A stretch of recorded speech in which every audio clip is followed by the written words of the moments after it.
अंकितने मरण्याच्या आधी हे लोकेशन सांगितलं होतं मला, म्हणून आले काही सापडतं का बघायला. मग काही सापडलं का?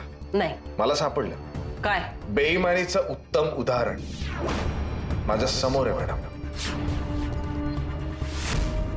काय बोलतोयस, तुला कळतंय विजय? सगळं कळतंय मॅडम. आता टप्प्याटप्प्यात मी तुम्हाला पूर्ण गोष्ट ऐकवतो. बडोद्यावरून जेव्हा आम्ही अंकितला घेऊन निघालो त्यावेळी फक्त 2 गाड्या घेऊन आम्ही निघालो होतो, बरोबर मॅडम? त्यातल्या पोलिसांच्या गाडीमध्ये आम्ही अंकितला घेऊन जाणार होतो, हेही बरोबर मॅडम. पण काय करणार, वाटेत आम्ही प्लॅन बदलला. गट फिलिंग. टेम्पोतून अंकितला आम्ही महाराष्ट्रात पाठवला आणि हे फक्त जमदाडेला माहिती होतं मॅडम. आता मला सांगा, जर जमदाडे गद्दार आहे तर तिने पोलिसांच्या गाडीवर हल्ला करून घेतला, म्हणजे स्वतःच्याच गाडीवर हल्ला करून घेतला, जे की तिला माहिती होतं की अंकित या गाडीत नसून तो त्या टेम्पोतून गेलाय, तरी ती का हल्ला करून गेली? याचा अर्थ मॅडम, जो हल्लेखोर आहे त्याला अर्धवट इन्फॉर्मेशन होती. त्याने एवढंच ऐकलं की पोलिसांच्या गाडीतून अंकितला घेऊन जाणार आहेत आणि म्हणून त्यांनी पोलिसांच्या गाडीवर हल्ला केला. जमदाडे निर्दोष आहे मॅडम, कारण तिला खरी इन्फॉर्मेशन माहिती होती. आणि तिचं फोन कॉल रेकॉर्ड्स चेक केलेस? येस मॅडम, केले ना. दादरचे गायनेकोलॉजिस्ट कुलकर्णी डॉक्टर, त्यांच्याकडे तिची ट्रीटमेंट चालू आहे मॅडम. पुरावे आहेत माझ्याकडे. आणि तुम्ही काय म्हणाला होता? जमदाडे, एवढ्या सगळ्या पैशाचं तू काय केलंस? 2 BHK फ्लॅट घेतलास का विथ टेरेस? बँक स्टेटमेंट्स आहेत मॅडम नवरा बायकोचे माझ्याकडे. 1 काळा रुपया नाही त्यांच्याकडे. याचाच अर्थ जमदाडे निर्दोष आहे मॅडम. आता विषय असा आहे की तुम्हाला एवढी घाई का झाली आहे जमदाडेला अडकवण्याची, आणि तुम्ही अंकितचा खून का केलात?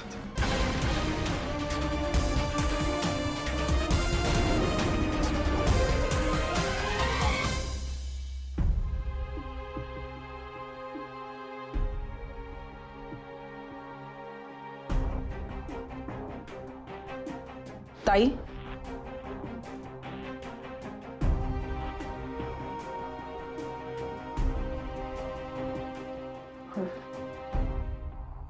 बऱ्या आहात ना?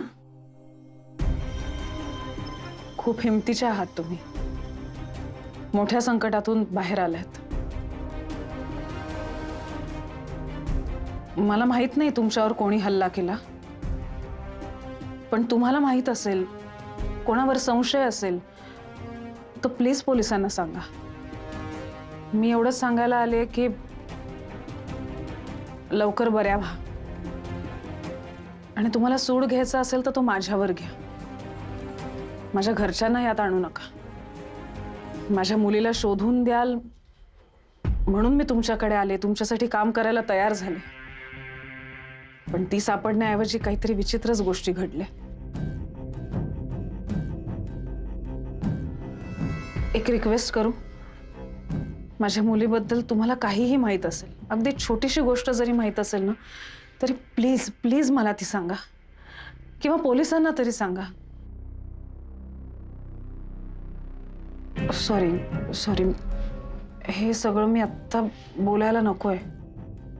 तुम्ही आराम करा, काळजी घ्या. येते.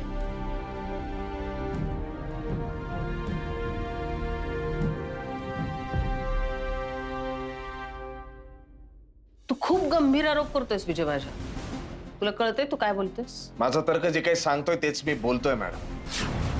विषय असा आहे की अंकितच्या रूम मधून शेवटच्या बाहेर पडणाऱ्या तुम्हीच होता. त्यानंतर दुसरं कोणी तिथे गेलं नाही. म्हणून त्याचा खून मी केला असं सिद्ध होत नाही. सिद्ध होत नाही मॅडम. पण जेव्हा मी तुम्हाला विचारलं होतं फोनवर मी स्टेटमेंट घेऊ का, तेव्हा तुम्ही मला काय सांगितलं की तो थकलाय, तू घरीच थांब, बरोबर? पण त्याच रात्री तुम्ही त्याच्या खोलीत गेला होता.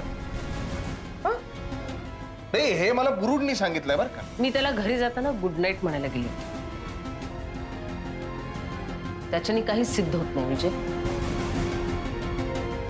तो मुलगा घाबरला होता. आपण त्याला ट्रिपल मर्डर, किडनॅपिंग आणि ड्रग रॅकेटमध्ये साक्षीदार म्हणून उभं करणार होतो. त्याचे वडील गुन्हेगार आहेत, त्यामुळे त्याला माहिती आहे की एकदा का पोलीस आणि गुन्हेगार मागे लागले की आयुष्य उद्ध्वस्त होऊ शकतं. त्याचं त्याला प्रेशर आलं होतं. सहन झालं नसेल त्याला ते, आणि म्हणून त्याने सुसाईड केलेली. जमदाडे निर्दोष आहे म्हणून मी दोषी ठरत नाही, आणि मुळात तुला उत्तर द्यायला मी बांधील नाहीये. कारण तू विसरत असशील, मी विसरत नाही. मी तुझी सिनियर आहे. तुला जमदाडेच्या घरी कारवाई करायला सांगितली होती, मी रेट टाकायला सांगितली होती, पण तू सिनियर्सच्या ऑर्डर्स फॉलो करत नाही. त्यामुळे तुझ्यावर मला कारवाई करायला लागली. विजय, तू विसरत असशील, मी विसरत नाही. मी तुझी सिनियर आहे, लक्षात ठेव.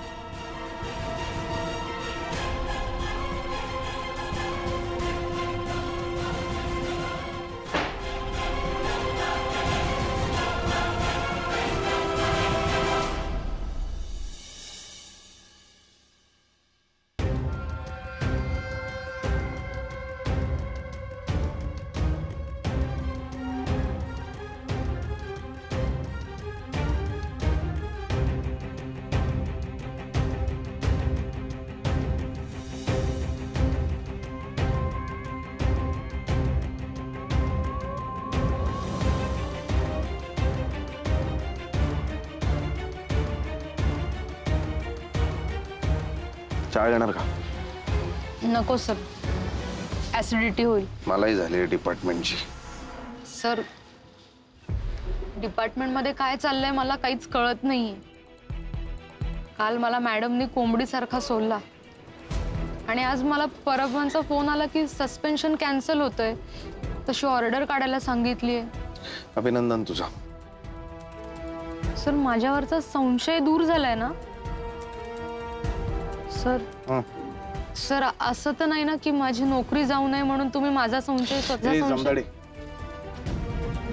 तुला दत्तक घेतलंय का मी? का आमच्या रेशन कार्डावर तुझं नाव आहे का? तुझं नाव जमदाडे विजय भोसले असं आहे? सर, माझं नाव सीमा आहे, जमदाडे माझं आडनाव आहे. ऐक ना, त्या अंकित मोहितेला बडोद्यावरून आपल्याला महाराष्ट्रात आणायचं होतं. हे प्लॅनिंग आपण करत होतो तेव्हा 2 गाड्या रेडी करायच्या, एक पोलिसांची. मॅडम, तुम्ही इथे तुला म्हणाले होते ना मी, I am leading from the front now. Let's discuss the plan. काय काय आहे, काय करायचंय? मॅडम सांगतो ना तुम्हाला, 5 मिनिटं झालं. एक महत्वाचं काम आहे, तेवढं करून येतो, लगेच प्लॅन सांगतो. विजय, मी जायला सांगितलेलं नाहीये तुला. विजय, त्यानंतर काय? बोला ना सर.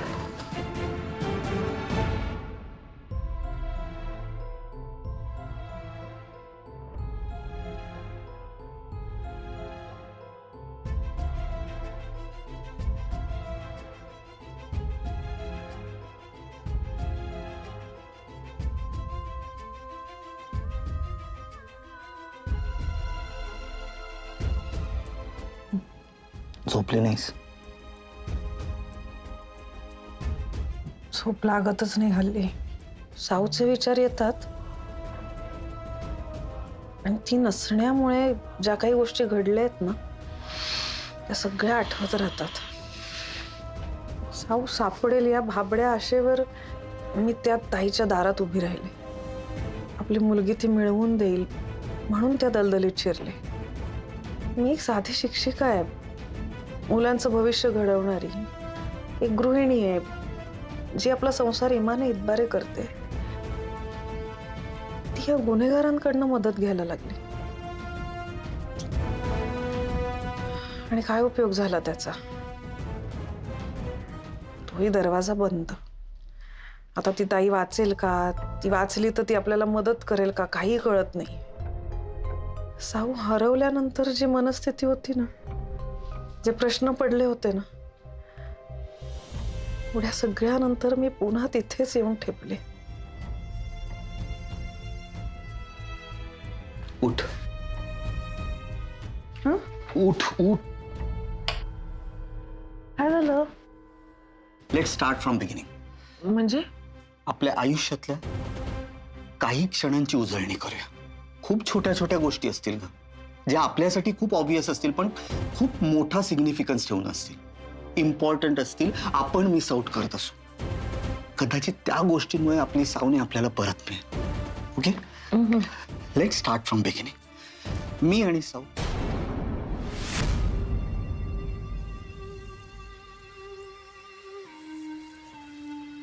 तिला सांगितलेलं पार्टीच्या लोकेशनला पोहोचल्यानंतर करंट लोकेशन शेअर केलं बोरीने. कर्जत तू शोधलंस, सापडली, आता मला शोधू दे.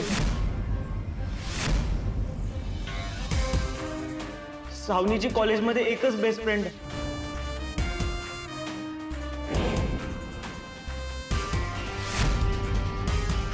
एक मुलगा तिला फॉलो करत होता, जेरम डिकोस्टा.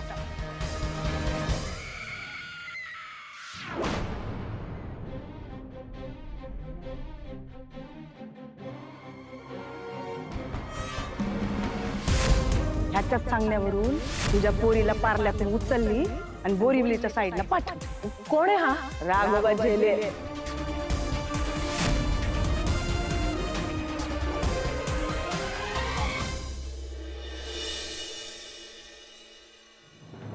बरी आहेस का ताई? ओळखलंस का मला? विजय भोसले, भाऊ तुझा. काय गंमत आहे बघ, आपलं ते अमिताभ बच्चनच्या पिक्चर सारखं झालंय. भाऊ पोलिसात आणि बहीण अंडरवर्ल्डची डॉन. अगं हस की जरा, तुझं प्रेशर कमी करायला आलो. टेन्शन न घेऊ, मी आहे आता इथं. चल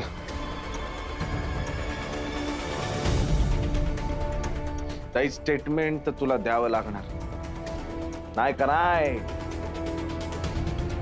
चल मला पटकन सांगून टाक, काय झालं? हे गळ्यावर जी काय लक्ष्मण रेषा तुझ्या आखली आहे ती कुणी आखली? कुणी केलंय एवढं बारीक नक्षीकाम? बाई होती की पुरुष होता? एकटं कोणी आलं होतं की असे ग्रुपने आले होते तुला मारायला? वार कसा केला? पुढून केला की मागून केला? काय काय काय झालं सांग बरं ताई.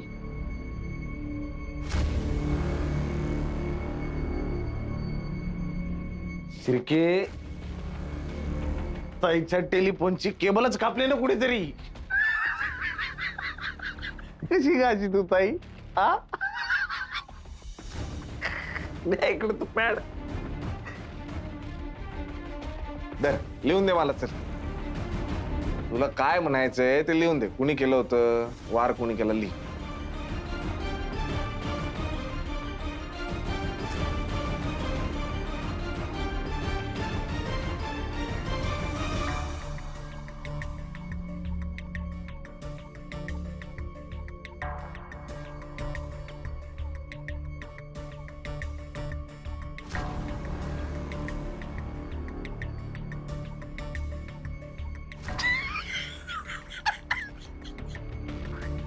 वाचा. चल पुट मध्ये, चल पुट.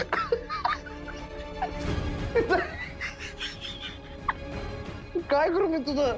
हा, अगं भज्याला शिवून आली ना, मात का उतरत नाही बा? नाही का नाही? हे बघ ताई, स्टेटमेंट तर तुला द्यावं लागणार, त्याच्याशिवाय गत्तेल गरज नाही ना. आराम कर, नंतर दे मला स्टेटमेंट, नो प्रॉब्लेम. ती कुठे आहे तुझ्या बरोबरची फुलभाजी? कुठे काय करते? काय ते नाव? आंगडू, बांगडू. बांगडू बांगडू कुठे आहे? ताईला राग आला बर का, ताईला राग आला बर का. आला आला आला आला. ताई, तुला किती राग आला ना तरी त्या फुलभाजीला मी बॉम्ब नाही म्हणणार. सॉरी सॉरी, खरंच सॉरी. तू आराम कर. हे बघ, तुला जरा बरं वाटावं म्हणून जोक केले मी. हा, आराम कर, पण स्टेटमेंट दे आम्हाला. चल foot.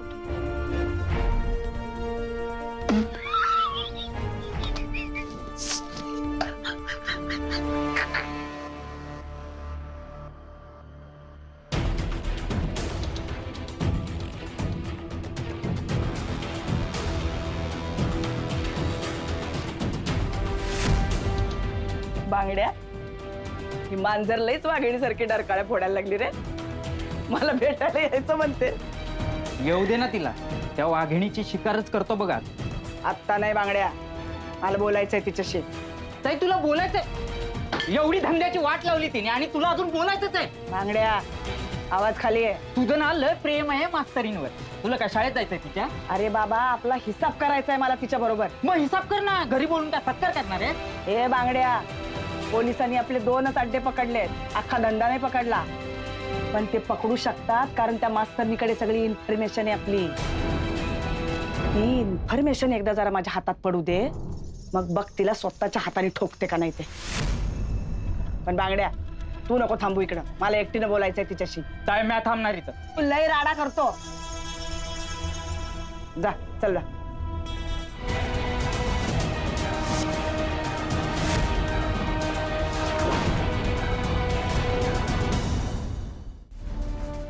Good morning sir.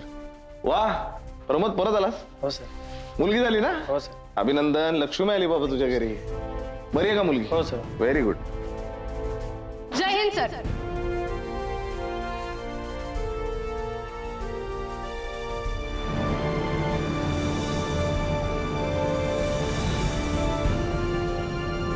Sub inspector Seema Jamdade, welcome back. Thank you sir. वादळ कुठे आहे? केबिन मध्ये सर, आज शांत आहे. तू सुधारणारच नाही ना जमदाडे. त्या माझ्या पण सिनियर आहेत की नाही, मग तू कसं बोलायला पाहिजे? नाही नाही, मी काही विचारीन, मी वादळ म्हणीन, मी काही म्हणीन, तू उत्तर नीटच द्यायचंय. सर चहा. हे बघा, तुम्ही दोघं परत आल्याचा आनंद झालाय मला, पण म्हणून एका चहावर भागू नका दोघं. जमदाडे तू चहा. प्रमोद, अरे तो हुशार आहे तुझ्यापेक्षा. बाळा, तुझ्या मेहता मॅडमचा फोन आला होता. मॅथ्स मध्ये तुझी प्रगती खूप स्लो आहे. असं कसं चालेल? पीसीबी मध्ये चांगलं पाहिजे ना आपल्याला, तर ऍडमिशनला उपयोग होईल आपल्याला, हो की नाही? तुला ते क्लासमध्ये शिकवलेलं कळत नाहीये का? आपण क्लास बदलूया का तुझा? सर. मॅडम, एक काम कर, तू ना आता अभ्यास करत बस. मी तुला संध्याकाळी फोन करते. ओके बाळा, चल बाय बाय. मॅथ्स कच्चं असेल तुमच्या मुलाचं तर त्याला पीसीएम साठी फोर्स करू नका. माझं बोलणं ऐकलंस का तू बाहेरून? हो. जसं तुम्ही माझं आणि जमदाडेचं अख्खं प्लॅनिंग ऐकलं माझ्या केबिनच्या बाहेर.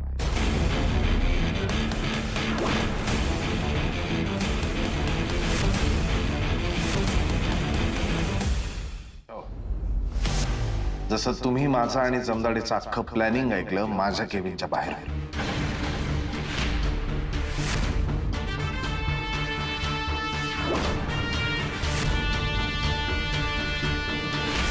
दोन गाड्या रेडी करायच्या, एक पोलिसांची ज्यामध्ये मी आणि बोराडे असेल, दुसरी एक कॉमन गाडी, साधी गाडी ज्याच्यामध्ये तू असशील आणि कदम असेल. बरोबर? अंकितला सावकाश, एकदम शांतपणे, आवाज न करता, या कानाची त्या कानाला खबर नाही झाली पाहिजे अशा पद्धतीने उचलायचं. Got it? हो सर. प्लॅन काय आहे सर? प्लॅनच सांगतो ना मी. हायवेला जेव्हा आपण पोहोचू तेव्हा हायवेच्या अलीकडून एक टर्न जातो, तिथे ढाबा सदृश्य एक जागा आहे. त्या जागी आपण जाणार. साध्या गाडीमध्ये बसलेला अंकित तिथून उतरणार, पोलिसांच्या गाडीमध्ये बसणार आणि साधी गाडी निघून जाणार. त्यानंतर आपण अंकितला घेऊन सेफली महाराष्ट्रात गेला.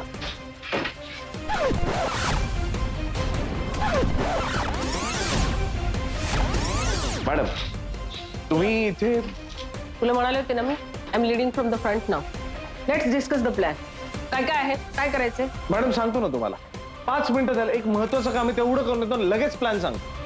विजय, मी जायला सांगितलेलं नाहीये तुला. विजय,